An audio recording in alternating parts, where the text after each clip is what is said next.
Good evening and welcome to the Eldritch Avenue podcast, documenting a lifetime of experiences with the ridiculous, the absurd, the unusual, the peculiar, and the sometimes unfathomable. I am your host, Joel Norman, sharing with you the many inexplicable happenings which have occurred to me over the course of my 57 years here on planet Earth. I will present my experiences of time spent on the Eldritch frontiers in 3 waves. The first wave stories will be the easiest for you to digest. These stories are non-threatening, easy to comprehend, and readily placed in reality. The second wave stories, though readily placed in reality, will be difficult to listen to, and only the empathetic mind will get through them. The third wave stories will look at these things all sane persons edit out of their conscious lives as they carefully curate the content of their reality. These are the things your mind will be desperate for you to avoid. These stories open wide that which is named the Eldritch, that being the otherworldly, that which is beyond.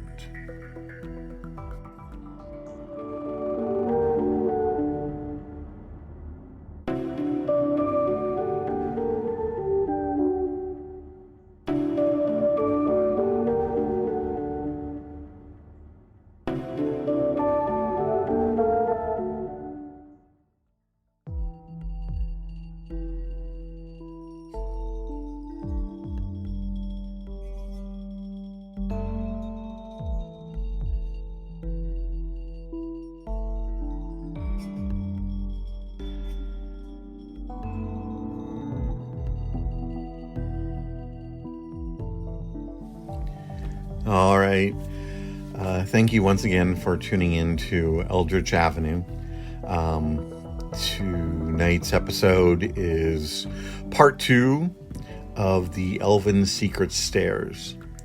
And again, this is the Elvin Secret Stairs is me just sort of like documenting my experiences with UAPs, their occupants, and all peripheral phenomena that come along with it. And there's like I said in the first, in part 1, there's a lot to it. There's been a lot that's been happening, and I have been extremely isolated with it for a very, very long time.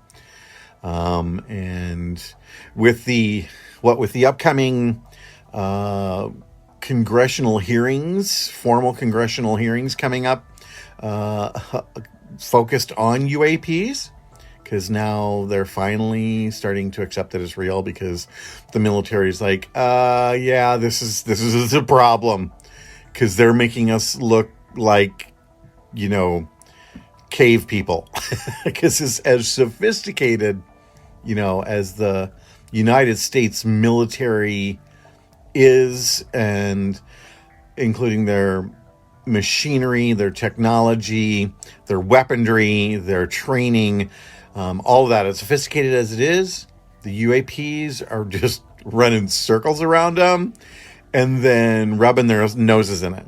And that's what's going on. So that is why, and enough, especially with Harry Reid having sort of spearheaded this a long time ago, and enough people coming forward, including, some very high-ranking officials from the Pentagon, which, I've documented, for you before, mentioning,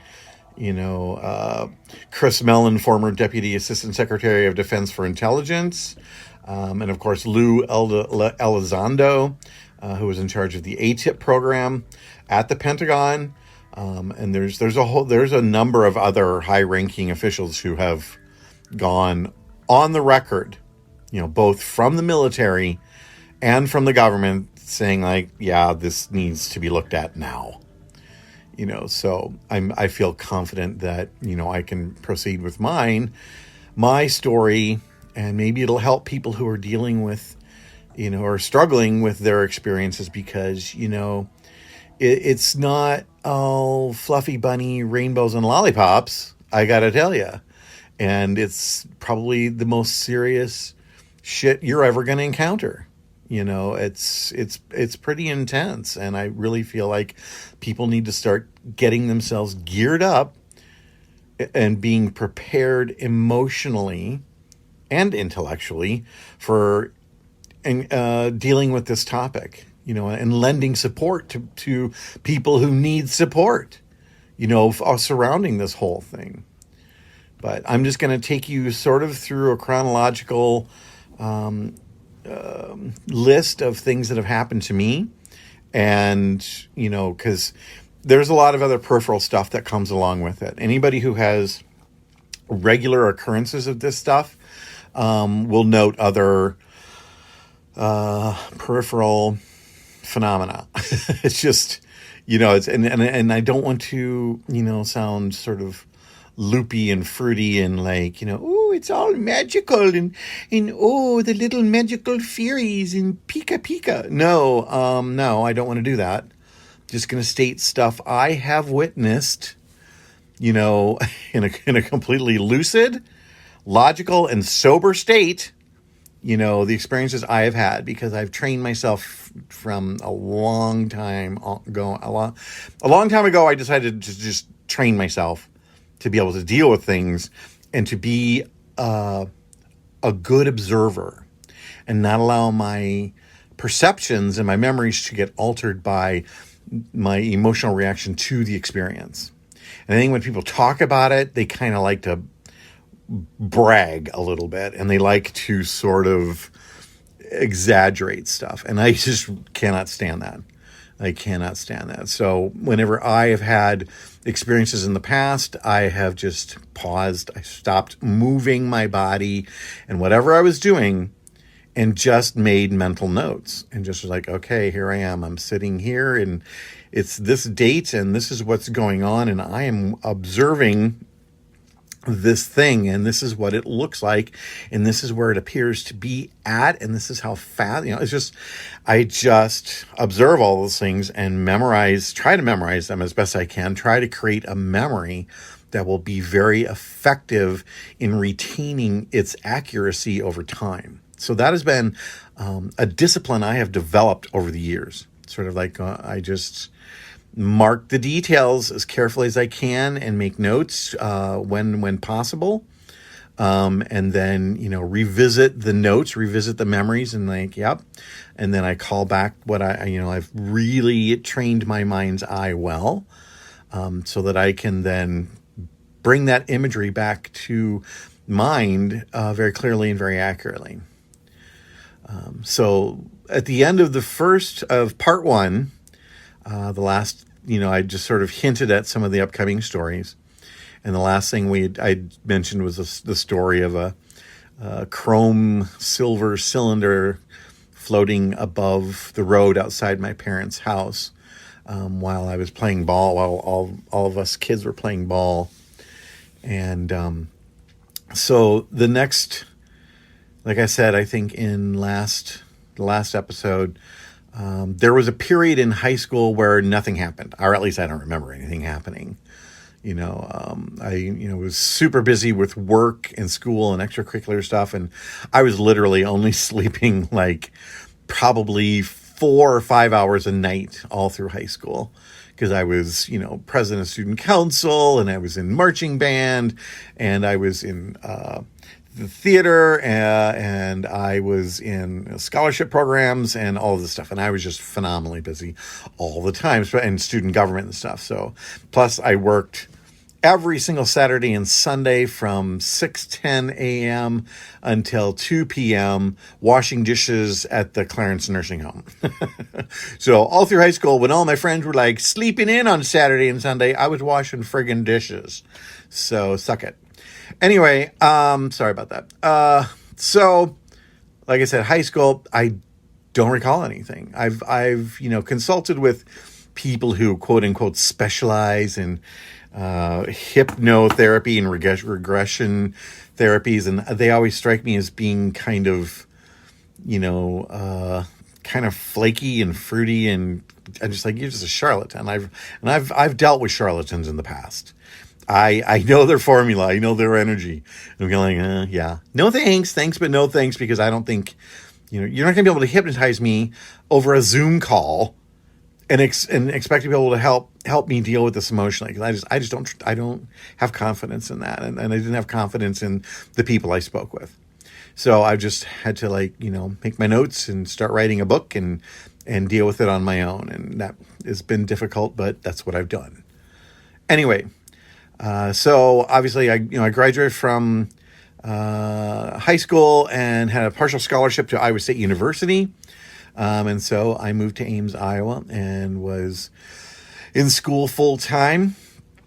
And I didn't have any experiences until I moved off campus and eventually found myself at this basement apartment. It was a flat. It was a walkout. We always just called it 3004 Ross Road. And that's when things really blew up. And there is just this tremendous amount of stuff that happened to me, that occurred while I was living there. And so there was, like I said, there was a lot of peripheral experiences there. So, the peripheral experiences really branched out into really obtuse descriptions are all I can possibly offer to describe the stuff that happened there. Because, no lie, you can ask my old roommates. You could talk to Chrissy, because we had at one point in time, Chrissy stopped paying her rent, and I had to cover all the bills and everything. And then the electricity got turned off. And then the electricity came back on spontaneously. And I was just because I was there when the guy came and turned off the power. When the Iowa Electric guy came with his truck and came out and came down to, it was right outside the window where the control box was to turn off the power. And I was sitting there, and he's like, do, and then, boo, and electricity went out. I'm like, okay, so, all right, I have no electricity. And then that same night, the power came back on after midnight. And I was just kind of like, what the hell's going on? Because I was just sort of burning candles, literally burning candles. And was just sort of like, okay, well, it's summer and there's just not a lot of hours to be had at part-time jobs in Ames, Iowa.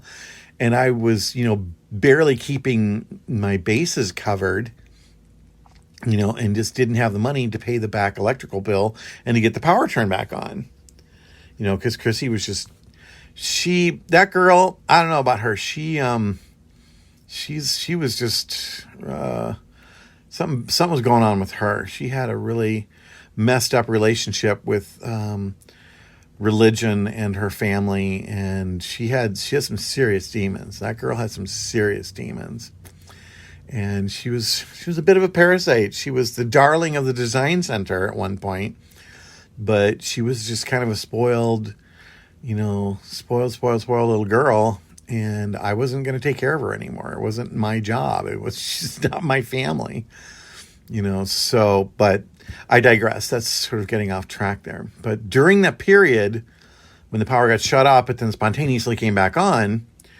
we had electricity running in the water. And it was a strong current too. And Chrissy wouldn't shower there because the current was in the water. You could grab any spigot or faucet, water faucet, or shower head. Well, there was only one shower head, but you could grab it, and there would be this really powerful current running in it. And I had, in the past, periodically had to go to the chiropractor in high school to get my neck. I would get a pinched nerve in my neck, and I literally, it was so painful I could only look to the side. I couldn't straighten my head out because it just hurt like a mother fricker. And so I would go to the chiropractor, and the chiropractor that I had in Clarence was this really older guy. He was very old, I mean, he was like 89 or something, and he was blind. And he knew exactly how to fix me every time. One whack, and it would be like crunch, and within a day, I'd be back to full power again. And he used this this device that he would massage my neck with and my shoulders to help relax the muscles and sort of like get them past the shock of the pinched nerve and the crack, the adjustment is what they would call it. So I was familiar with this like electrical device he would put on me and massage it around, and it would put an electrical current into your muscles, and it was incredibly relaxing. And you really did feel like your muscles were able to like de-stress on a very deep level. And that's what the electrical current in the water at 3004 Ross Road felt like to me. I was like, oh, this is like my Cairo and clearance. And I really liked it. I was like, oh, that feels great. I'm just going to, and it was like a great way to sort of like de-stress your muscles and everything. But Chrissy couldn't deal with it. She was like, why? That shouldn't be happening. That is just contrary to what should be happening. And she got her undies in a twist over it. And she would always go and shower at the YWCA on campus at Iowa State University. And I was just kind of like, okay, well, whatever. It doesn't freak me out. It doesn't bother me. And so in that apartment, there was just a tremendous amount of crazy electrics going on.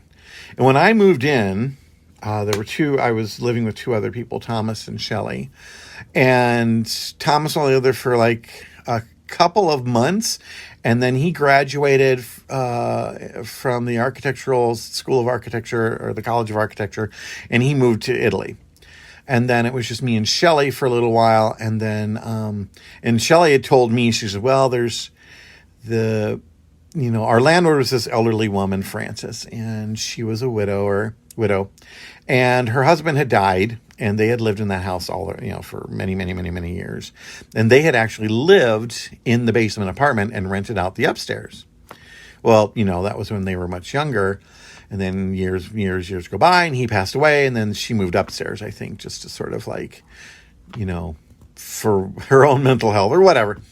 So Shelley would say that his ghost was still there, that she could sometimes smell his pipe and sense his presence and whatever. And I'm like, okay, well, and so I don't know, that's just what she would say, but I never like had that experience.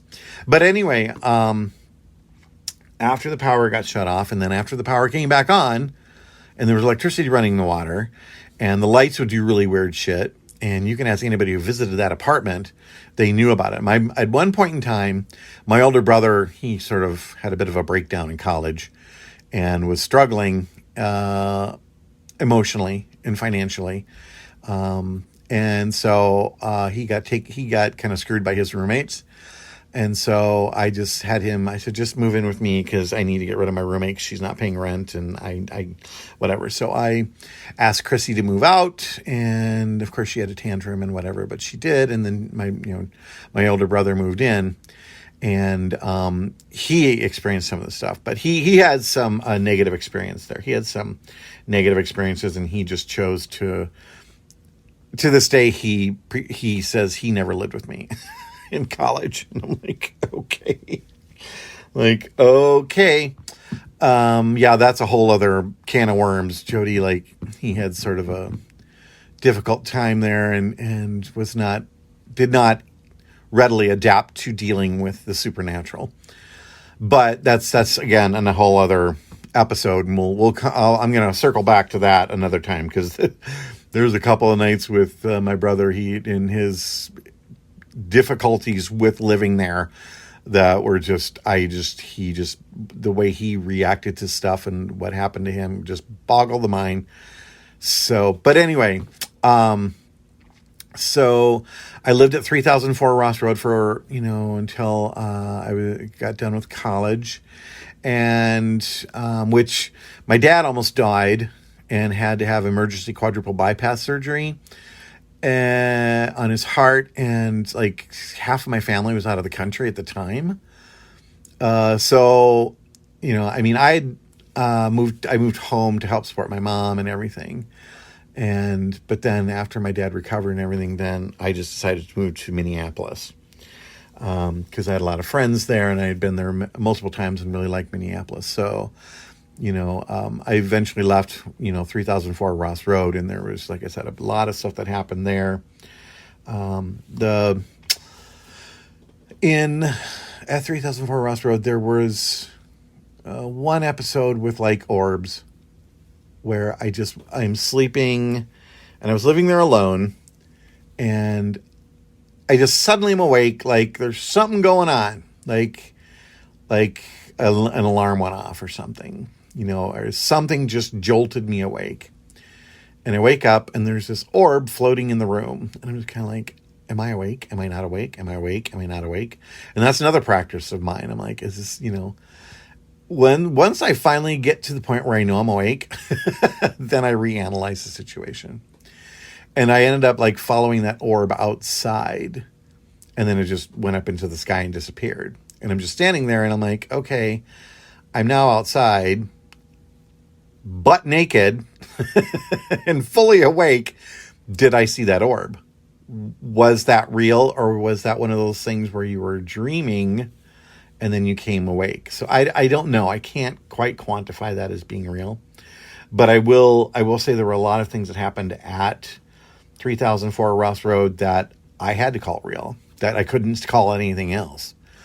And one of those things was I had a friend at the time, we'll call him Ryant, and he came to me one time and he's like, I need you. I just felt compelled. I felt a sort of compulsion to bring this book to you.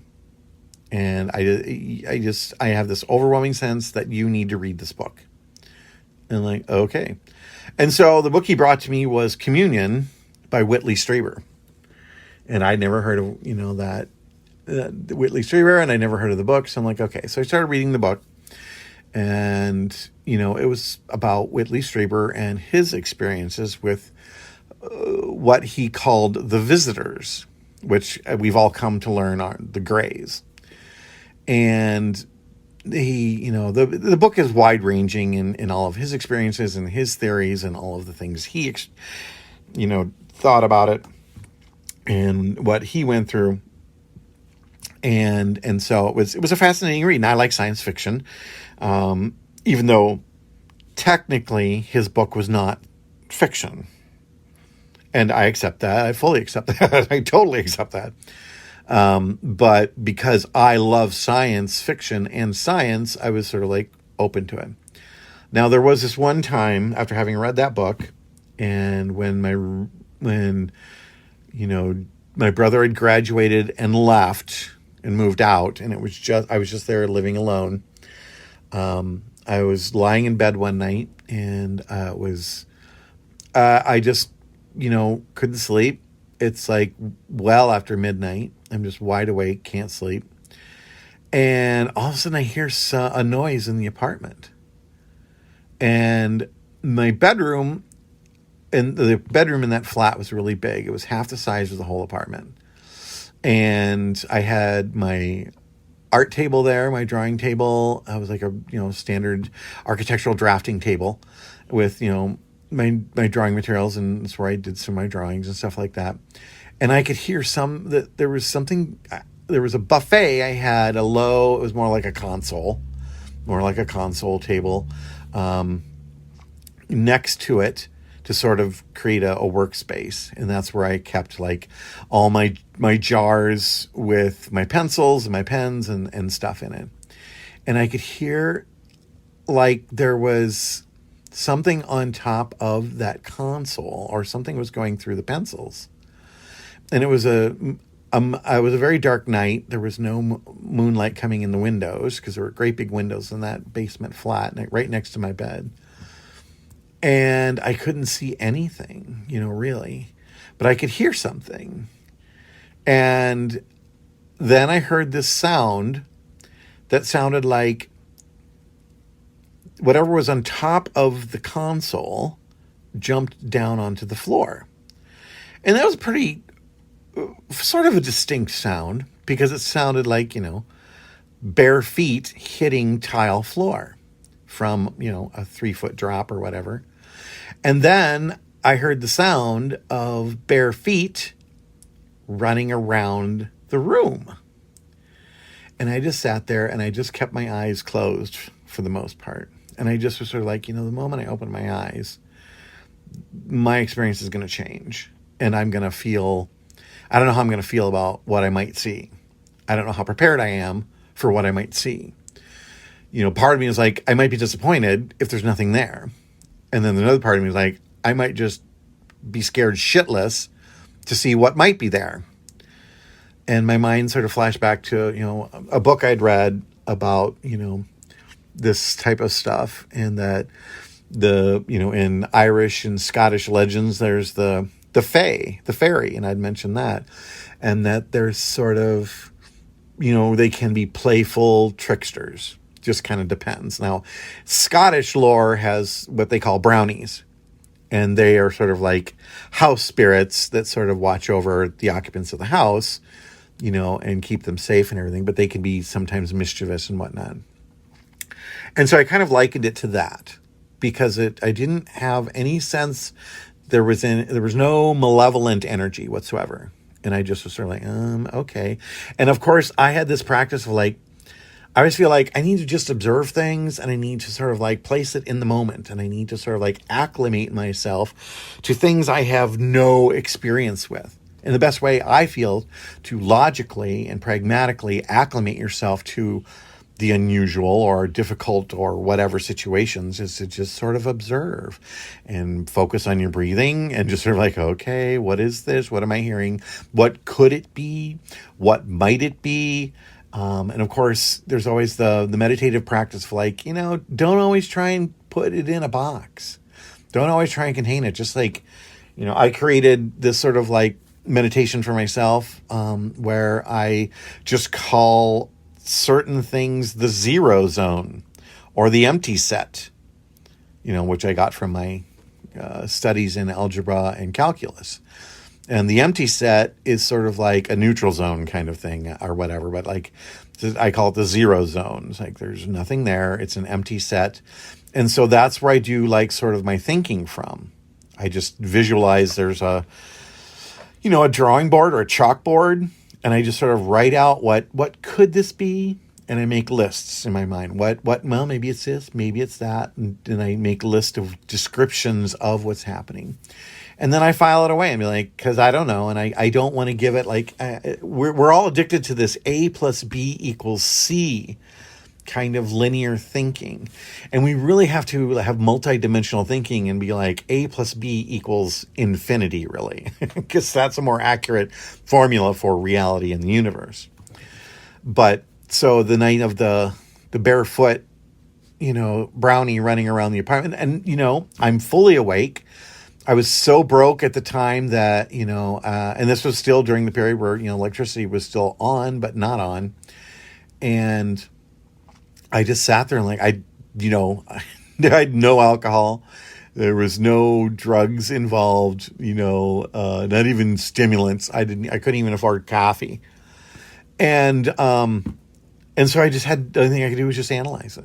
I mean, I was very excited, but I had spent one summer there training in deep transcendental meditation and understanding what it is, how you can make it work for you in a beneficial way, and to be able to sort of like study your life experience from a calm place, from just like a position where you do not assess and you do not react and you simply observe and make mental notes. And you can read any books from any Tibetan monks and they'll describe their practices. And most of them, most monks and most people that come from monasteries will say like it's simply sitting and watching the watcher, observing your thoughts. And that's all it is.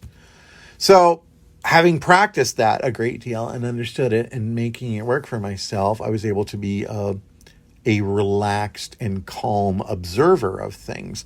So when all these freaky things happened, I could feel excited, but then I could, de-escalate myself emotionally and just observe.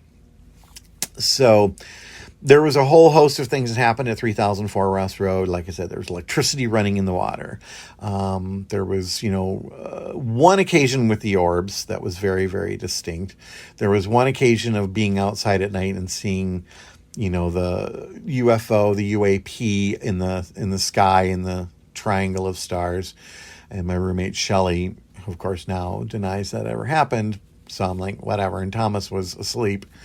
So once again, I'm alone with that experience, but it doesn't matter because I know what I saw, and Shelley confirmed it in the moment, even though she now chooses to not believe believe. She now chooses to not confirm it. Like, whatever, I'm used to that.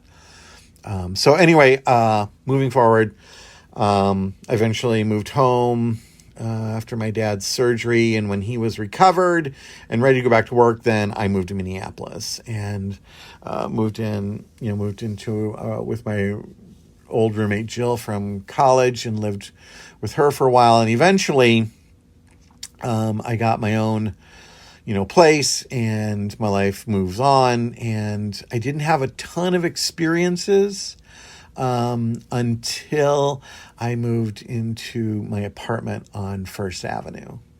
And then things started back up again. And I started having a tremendous amount of experiences. Now, interestingly enough, the real pronounced experiences happened when I went home to visit my family in Iowa. And so that, though, I suppose because it was easier for it to happen on a little tiny farm in the middle of nowhere in Iowa. But, again, I need to reiterate that there's, this reality with, the UAP experiences that, there's all this peripheral stuff that happens. Especially with electronics and electrical things. And you can do any research, and you could talk to any person who knows these things. You can read online and do your research and call someone from MUFON. There's always a pronounced issue with electronics and electrical devices. And I have always had a pronounced effect on electronics. So much so that my roommate, Jill, who I was roommates with in college as well as Minneapolis, I had such an effect on her electronics that her parents eventually said, they bought her a new boombox, and they said, Joel can't use that. She literally said that to me. She came back from her, visit for Christmas, and she came back with a new boombox. And she said, my parents specifically stated that you may not use this. And I started laughing. I'm like, okay, fine. I'll get my own damn boombox. So anyway, let's see. What is the time here? Oh, we're coming up on, going over half an hour. I suppose I could turn this into an hour episode, but there's a lot more. And I feel like I don't want this to be just like this crazy rambling thing, which it kind of was today. But we needed to get some background on some of this stuff. And the thing is, the whole experience has been kind of surreal because, the electrics are a whole big thing about that. And most people who have known me have had experiences with that kind of like, electricity. Like one point in time when I was living in this apartment in Minneapolis with Jill and a couple of other roommates. One day we were going to be going somewhere, and I said, I just want to go turn the lights off in my room and grab my wallet and my keys, and then we can go. And so one of my roommates is standing outside my door, like 3 foot outside of my door in the living room, just kind of like waiting for me because I'm getting my stuff. And I just had a hook inside my door where I kept my house keys and a little shelf for my wallet and stuff. So I opened my bedroom door and I reached in, I grabbed my keys and put my wallet in my pocket. And then I went to touch the light switch to turn it off. And it was this light sensitive light switch that I'd gotten. It had a rheostat on it. It had like 8 buttons on it. It was like sort of advanced for the time. And, it had regular plastic housing and these buttons, and it had a light sensitive, sensor on it and everything. And I touched that light switch and it exploded. It blew up like a shower of sparks, and then something inside the light switch caught on fire, and it starts very quickly burning through the plastic. And I'm just kind of like, and when there's a plastic fire, it's like that smoke is so thick and messed up and toxic and poisonous, and everything. Well, this was an old Victorian house, and the wiring was like these heavy, heavy cables. I mean, most wiring in houses is heavy that runs to the light switches, but this was exceptionally heavy, stuff. And my roommate, who's standing there, like, she saw the explosion. She saw the explosion because she just, I could see in my peripheral vision, she jumped because I jumped too. And it's like smoking like crazy, and it's like on fire. And I go turn off the mains. She's like, well, I don't know which circuit it is. I'm like, just turn off the mains. Turn everything off. Turn everything off. It's the big one, blah, blah, blah. So she runs to the kitchen and turns off the mains. And I had to wait for the power to get turned off before I could deal with the fire. And so, I said, did you turn it off? She's like, yeah, because I saw the lights go off. So I'm like, okay. So then I took and I had a t-shirt in my, a painting t-shirt I used. And I used that to put out, just to smother the fire first. And then I knew I had to take that light switch out of the wall and disconnect it from the power source. And so that's basically what I did after that and everything. But we got the fire put out, and it was just, I still have that light switch somewhere. I think I still have it, because I started collecting all the things that, one of Jill's boom boxes blew up. And that light switch blew up. I have had several light bulbs explode. And usually there's someone present, and I just to keep for my own mental health, I just kept that stuff in a box. I kept it all in a box. And I think at one point in time when I moved, I just threw it all out because I was like, I just don't need this shit. But I'm like, no, hold on to it because that's evidence. That's like, whatever. And I think I still have the electrical switch somewhere. I couldn't tell you where it is right now, but somewhere I think I do have that switch. But there was someone present when that blew up. But again, this is the peripheral effects of when, whatever factions in the universe decide like, hey, we're giving you a crash course in the next level stuff. And it's kind of brutal. The crash course can be like absolutely brutal and very jarring. And it's either sink or swim. And you have to adapt. You have to adapt, and you have to learn how to deal with things emotionally and intellectually. And you have to stick with logic, or you're just not going to make it. And so, like I said, I need to also simultaneously describe some of this electronics malfunction stuff because it was so prevalent. And once I got myself chilled out on the inside and adopted a strict format of logic, a lot of the stuff settled down. Once I pursued science and logic, it settled down a great deal. And I had to sort of think, I need this shit to back off because I need to have a little normalcy to my life. But anyway, we are heading past the half hour mark. And I do want to keep this down to a half hour, I think. I know some podcasts go closer to an hour, and I suppose I shouldn't be worried about that. But I will be, presenting more of, the Elvin Secret Stairs in the next episode, because I really feel like I want to focus on that for a little bit. But there are other stories of equal strangeness, or as many people refer to these things as high strangeness. And I have chosen the term Eldritch Avenue because it's what a lot of the stuff I've experienced isn't necessarily high strangeness. It's just strange. You're just kind of like, what? But some people are like, oh, that's synchronicity, or it's this or it's that. I'm like, well, everybody's got their own narrative. Everybody has their own way of describing things and making their moment what it is. But I definitely can use the term high strangeness at times, but there's also like lesser degrees of high strangeness. But in the next episode of the Elvin Staircase from the Eldritch Avenue podcast, I'm going to focus on my experiences while on my parents' farm. And those are the ones that were really, really in your face, distinct, and just like fully conscious. There's a friggin' UAP. In fact, oh, hey, there's two. And I'll give you a little highlight. And at one point in time, I was really questioning everything in my life. Like, am I on the right track? Like, I suddenly decided, like, I just like, I felt so removed from reality and so like apart from things that I'm like, am I on the right path? I mean, I was, I don't know, 35 maybe. And I was living in Minneapolis, and I was going to go home to visit my parents in Iowa, in eastern Iowa. So I was driving home, and the whole drive, it's about if I take my time, it was a 6-hour drive.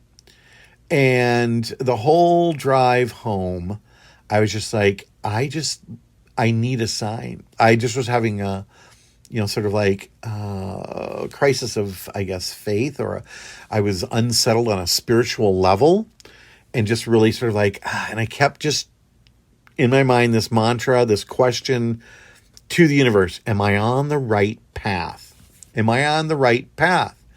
And that was what I kept questioning. And I was just like, I need a sign. I'm like, I don't make demands of the universe. I don't make demands of the gods. I don't. Sometimes I get pissed at them. But I was just like, I just need a sign, and I need it to be undeniable. I need it to be so otherworldly and so, incontrovertibly real.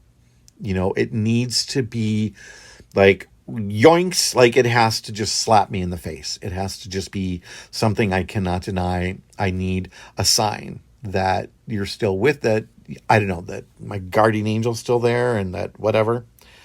Because I was questioning a lot of stuff on a deep level. And I just chanted that mantra, that question, all the way home for 6 hours.